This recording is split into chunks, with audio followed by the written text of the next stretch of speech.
This is a collaboration between Food Industry Asia, GAPMMI, and also Oxford Economics.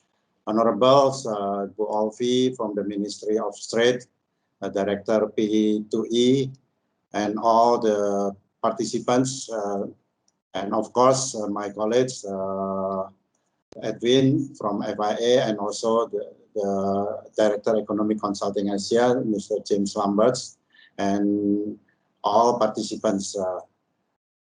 First of all, I would like to thank the initiative of FIA and Oxford Economics to conduct a study of the agri-food sector in 4 main ASEAN countries, namely Indonesia, Philippines, Thailand, and Vietnam, especially studying the impact of the COVID-19 pandemic and how this sector can support economic recovery. What are the challenges, risks, and opportunities? The results of the study by Oxford Economics in 2019 show the agri-food sector contributed around $217 billion to the 4 Southeast Asian economies. This represents about 30% increase in real terms from the sector's $610 billion contribution in 2015. For example, in Indonesia, the sector contributed around 374 billion in the economic 2019, equivalent with 35% from the GDP, 35% of the total GDP. And also in the Philippines, contribute around 127 billion to the economy in 2019, or equivalent with 30% of total GDP. In Thailand, the agri-food sector contribute $130 billion to the economy, equivalent to 25%, and the last is Vietnam's contribute around 86 billion to the economy 2019, equivalent with 26% of the GDP. This shows that the agri-food sector makes a major contribution to the economy in the regions. In Indonesia, the agri-food sector is a very significant sector contributing to GDP, and of course, a mainstay in economic recovery. Meanwhile, Indonesia also contributes greatly to economic in the ASEAN regions, which reaches around 35% of the GDP of the ASEAN regions. Therefore, Indonesian agri-food sector will be very decisive in the economic recovery in the regions. The result of this study are expected to provide information on the impact of the COVID-19 pandemic on the agri-food sector. It is hoped that the result of this study can become a consideration for the government in determining the right policies and accelerating the process of economic recovery, both in Indonesia and in the regions. The business community really hopes that this impact will be anticipated so that adequate efforts can be prepared and minimize the impact. And of course, it can be a positive impetus in growing businesses in Indonesia and the regions. The agri-food sector cannot be separated from the other economic activities and is a series of supply chain from upstream to downstream. Likewise, it is closely related to the tourism sector, where in the tourism activities, the availability of agri-food products is an inseparable part. In the tourism sector, it is disrupted during the pandemic, and it is possible that it will be an impact on the agri-food sector. Furthermore, if the recovery of the tourism sector takes longer, this sector must certainly anticipate it.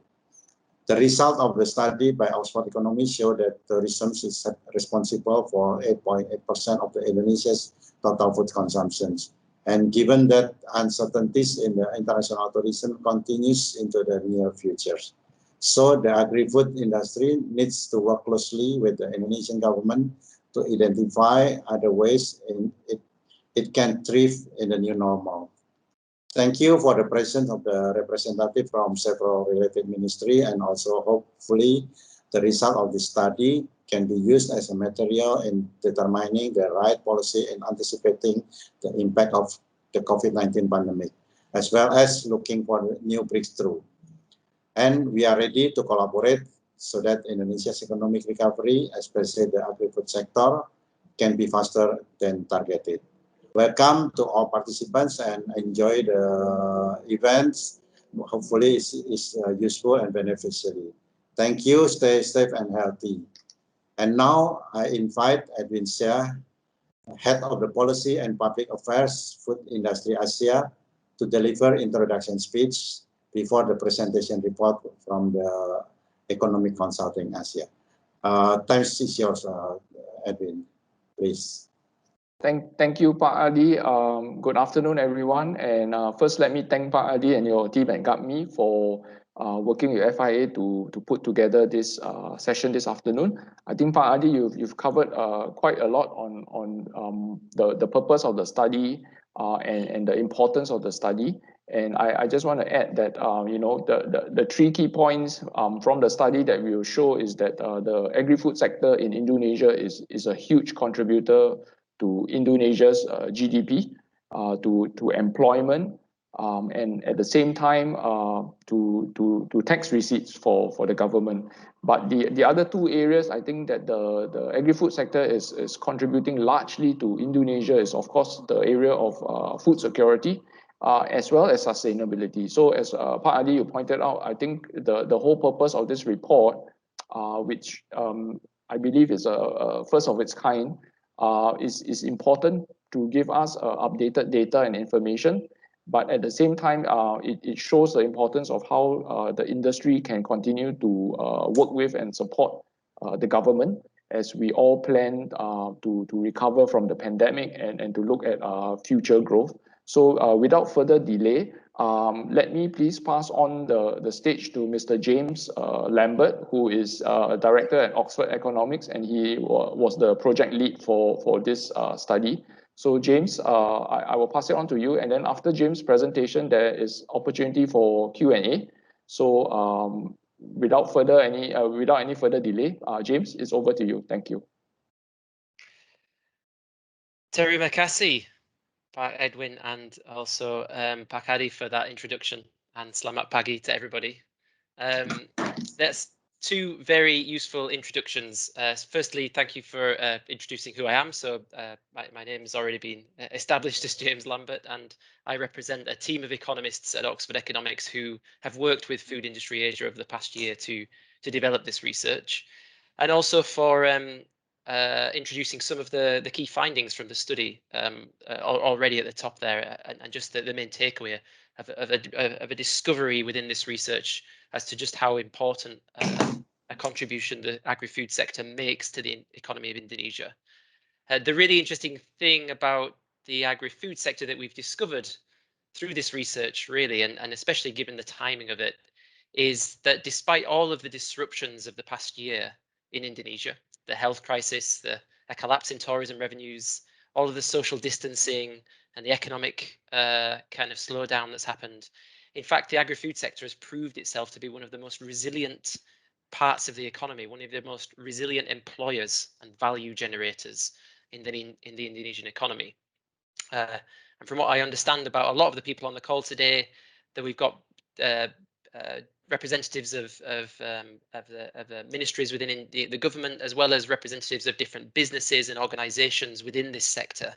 And for a lot of you, you're often asking the question and asked to explain and make the case for the role that the sector plays in the economy. From my experience of working within this space with similar partners around the world, I understand that often what's really needed to do that job, to understand what's going on and to kind of analyze it, is a strong evidence base that's sometimes lacking.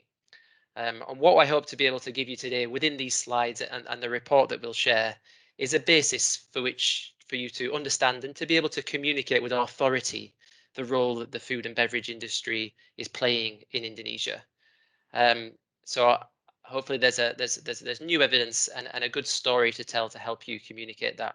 It's not just about the size of its impact, it's about also the risks that the sector is facing in the current economic climate, and how certain policy choices that affect the demand for food and beverages could potentially damage that contribution. So we'll look a little bit at excise duties and consumption taxes as part of the presentation with regards to best practices and how they could potentially impact this sector. For a moment, just for those who aren't aware, I thought I should provide a very brief introduction to Oxford Economics.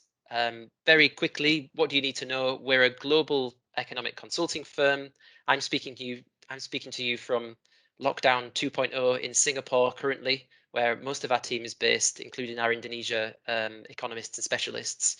You might be aware of macroeconomic forecasts and analysis that we produce, including for Indonesia at very detailed country and industry levels. But we're also, we specialize in bespoke economic research projects, and we're a world leader in economic impact analysis, which is what this report constitutes. In particular, Oxford Economics, because of the wealth of economic modelling and forecasting tools that we have, we're particularly well regarded when it comes to the more complex footprints of a sector, and that's another place where we think the agri-food sector is a really good example of trying to unpack one of these more complex economic footprints in the economy. Food Industry Asia engaged us to explore the contribution the sector's making from farm to fork, the risks it's facing, etc. And we engaged in a significant program of work with them, including virtual briefings with their members, some macroeconomic research into the kind of risks on the horizon, and this comprehensive study of the sector's economic footprint. So today I'll give you a sense of those numbers, but it will be illustrating the numbers that Pak Adhi has already mentioned. We'll give you a sense of what we see as the outlook for the sector, what the future holds, and then just land on a few key takeaways before ending. So to convey the findings of this study, I need to explain a few of the concepts that we use.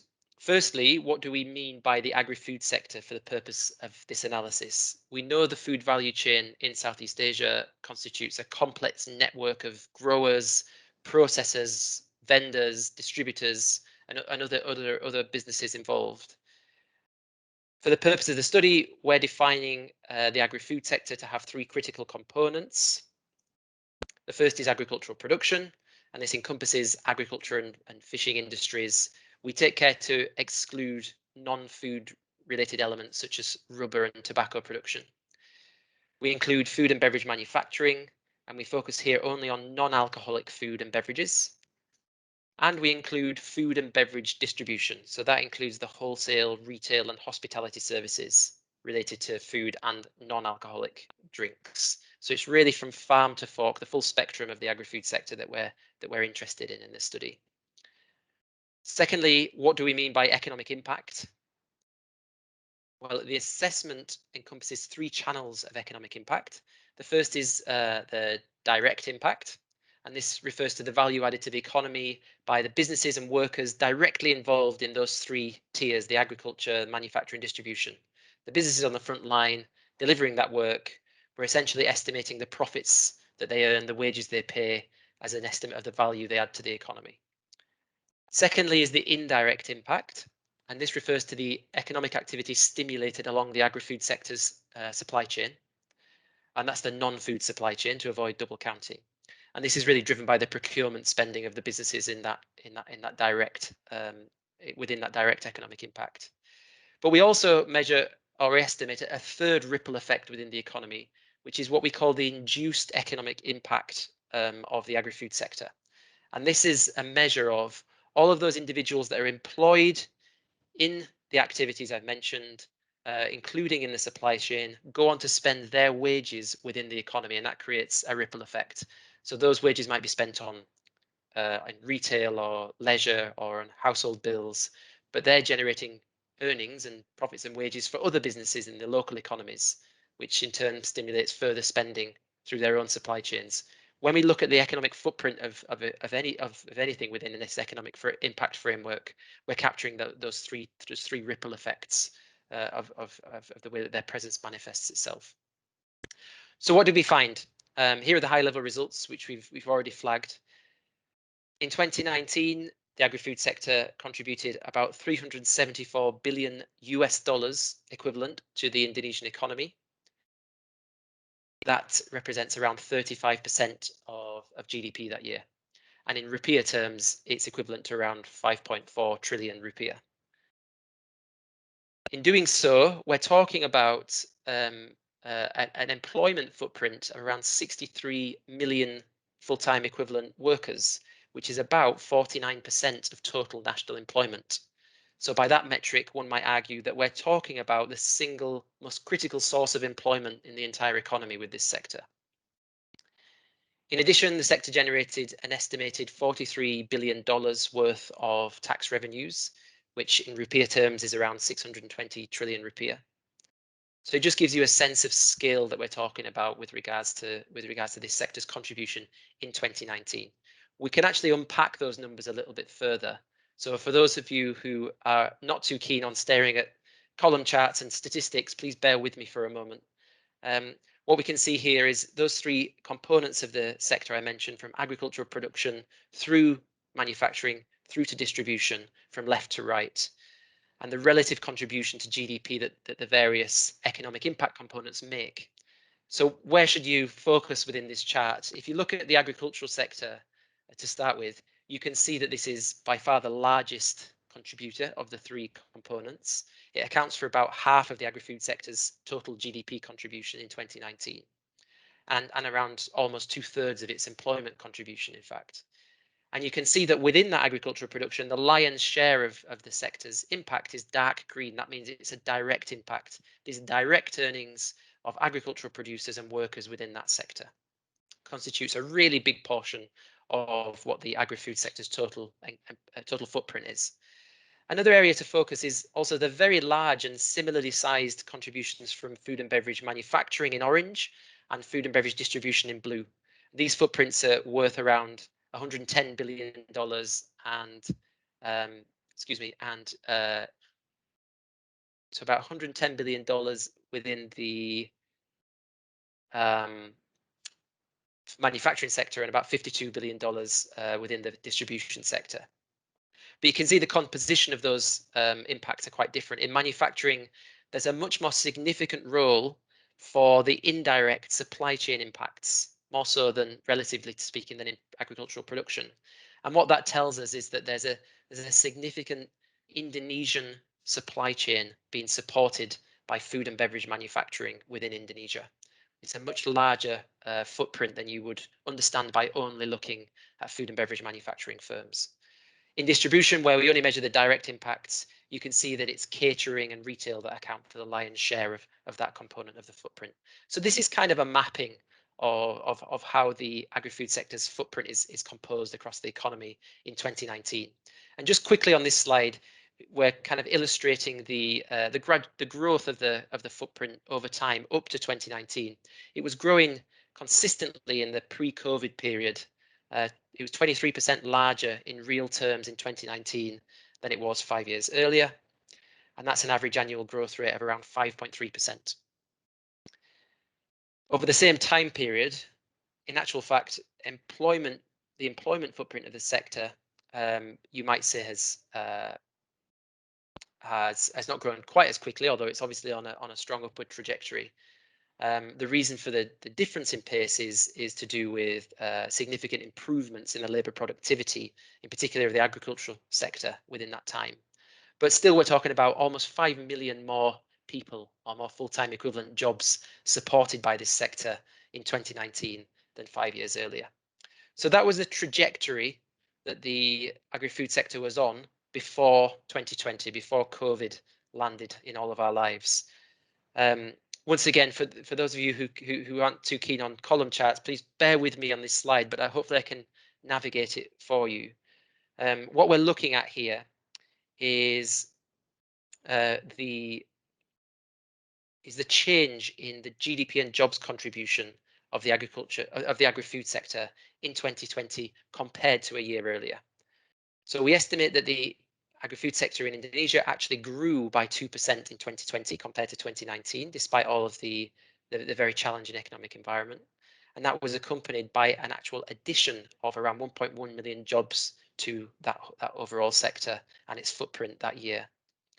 But you can see in the chart here, just by eyeballing it, that there's some significant variation across the various components of the sector that are worth drawing attention to.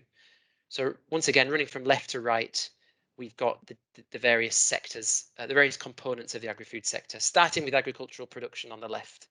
The total contribution to GDP grew by 4% in 2020 in real terms compared to the year before within this sector. And that's accompanied by a 2% annual growth in employment. In actual fact, all of that employment growth is happening within agricultural production, not in the supply chain. In food and beverage manufacturing, a similar situation. We estimate a 3% increase in the total economic footprint of this component. So that's including direct and supply chain and induced impacts. But at the same time, we actually estimate a reduction in employment footprint of the food and beverage manufacturing sector. So we're looking at as many as 250,000 fewer jobs supported by that sector as a result of what happened in 2020. So a difficult, not a disastrous year financially, but a difficult year for the sector in many ways. And it's the distribution component where the damage is really done. That's I'm afraid I've lost my red highlighting box, but it's the four columns to the right of manufacturing.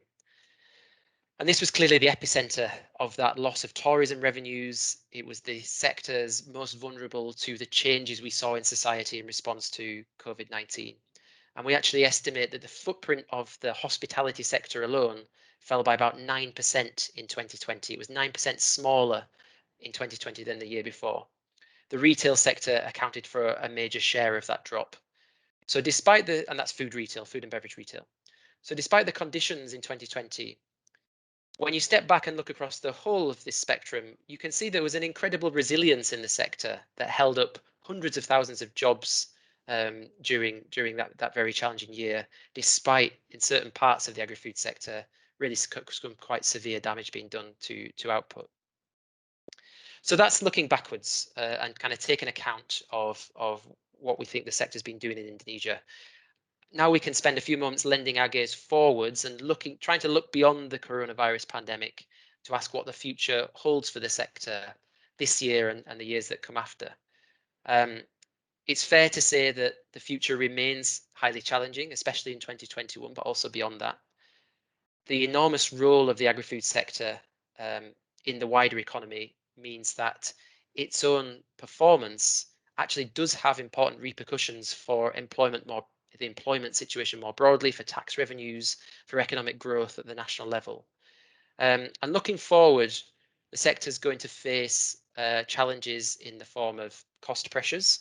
So we might see, it's possible that we'll see new supply chain disruptions. It's possible we'll see commodity price spikes as the coronavirus continues to evolve and potentially lead to unpredictable effects.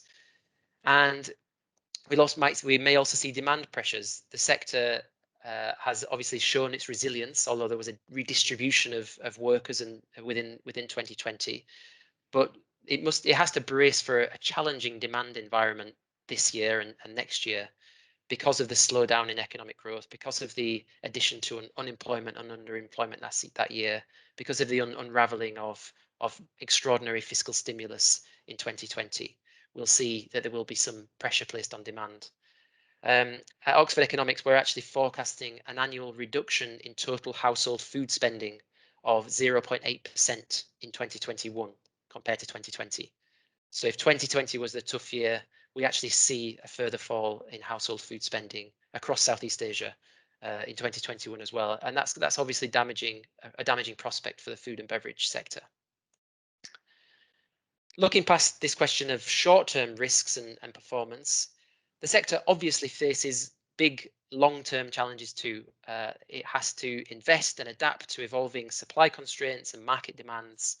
Firstly, as incomes have risen and populations have grown, Southeast Asian and Indonesian consumers are demanding more and better quality food. And that's a trend that the sector has to respond to. There's an urgent need for productivity reforms, land and labour productivity, which is going to require technological innovation and skills development, as well as a sound and supportive policy environment. And this includes the need to invest in new technologies to improve the resilience, the efficiency, the environmental sustainability of Indonesia's food value chain. Despite COVID, it's arguably these big long-term challenges which are more important to shaping the sector's future. And indeed, the response to these big long-term challenges is critically important. Our assessment of the risk factors facing the sector highlighted significant policy risks on the horizon, as well as these broader secular macroeconomic risks. So we looked a bit more closely at the implications of certain fiscal policy measures for Indonesia as well. We were aware that within Indonesia, there were certain extraordinary fiscal stimulus measures taken in 2020 with regards to COVID. There's a slowdown in economic activity compared to trend. So there's an impetus among governments to balance the books, just like everywhere else in the world. And this poses an economic risk to the agri-food sector. We actually created a fiscal risk framework to try to unpack and understand these risks. I don't want to dwell on the details of the structure of the matrix today, and we'll be sharing the report in which you can read about this in a bit more detail. But in brief, what we're doing is we're assessing the fiscal impact of COVID, so including the damage done to government finances during the crisis. We're looking at the urgency of repairing fiscal balance sheets, and that's based partly on sovereign credit rating that the government faces in terms of the cost of servicing debt and the size of the deficit. We're looking at the exposure of the sector, of the agri-food sector specifically, to fiscal readjustment. So that might be in terms of its potential as a tax revenue provider, or as a target for certain related policy risks such as health or environmental factors. And we found that our 4 Southeast Asian economies that were part of our study actually rank very highly in this Pan-Asian index, with Indonesia right in amongst it. There's a risk to the food sector from rapid fiscal readjustment in Southeast Asia, and for those countries with relatively low rates of food-specific taxes like VAT and excise taxes, this also flags up as a potential policy risk. Why do I say that? Because the question that we pose is from an objective outside perspective is to ask, if it's relatively low in terms of the level of taxation in the sector, does it become a target for fiscal revenue raising measures in a situation like we find ourselves now? One of those aspects to consider is kind of consumption-based taxes and indeed excise taxes, specifically related to food and beverage products. Excise taxes on sugar, salt, plastics are identified by some as potential tools to address health and environmental problems. That's nothing new. Policymakers might actually argue that the motivations behind those types of initiatives are very timely and important right now. But it's important to recognise that such policy options do pose a risk to the agri-food sector. And given the enormity of the economic footprint that we've been describing in this report, it means there's a risk to the wider economy of getting this wrong. So we want to be clear that there is international evidence of tax-based policies successfully reducing plastic use and successfully reducing sugar intake amongst vulnerable sections of the population. But our analysis of international evidence actually suggests that for such excise duties to succeed, they require a number of ingredients. They require careful design and planning and communication with industry in order to make sure that they succeed in their objectives. Because there are many examples of excise duties creating counterproductive results. Those include a disproportionate impact on small businesses in dealing with the measures. Sometimes we see examples of larger and international entities being able to adapt to the measures quite quickly, while smaller local manufacturers will suffer under the strain. We see examples of unforeseen damage to local industry in different ways as well. So, for example, local manufacturers that might switch away from really jobs positive domestic production facilities to other types of activity like import export, which are less beneficial to the economy and less beneficial to employment. Sometimes we see unfair burdens of such excise taxes on low-income households.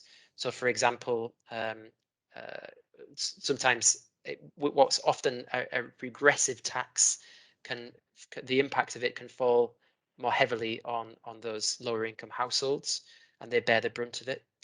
And often there's a failure to even generate fiscal revenues from the measure.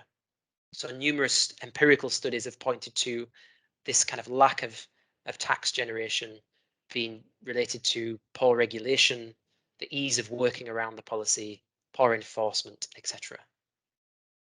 So what does that mean? We propose that a good excise tax policy, because we can understand obviously the merits of the objectives that such tax policies are pursuing with regards to environmental and health objectives. But a good tax policy is one that is well designed, it's targeted, it's evidence-based in terms of both the ill that it's treating and the methodology for success, and it's efficiently regulated to raise the chance of compliance. If done badly, taxes on this hugely important agri-food sector in Indonesia could risk derailing its recovery in the post-COVID years. There are three core ingredients that we identified to a successful fiscal policy that's aimed at environmental and health objectives. Firstly, educating the public. So raising awareness amongst consumers is really key if the objective here is to manage a behavioural change in the way that people are consuming things. And sometimes that's an element that's neglected with such measures.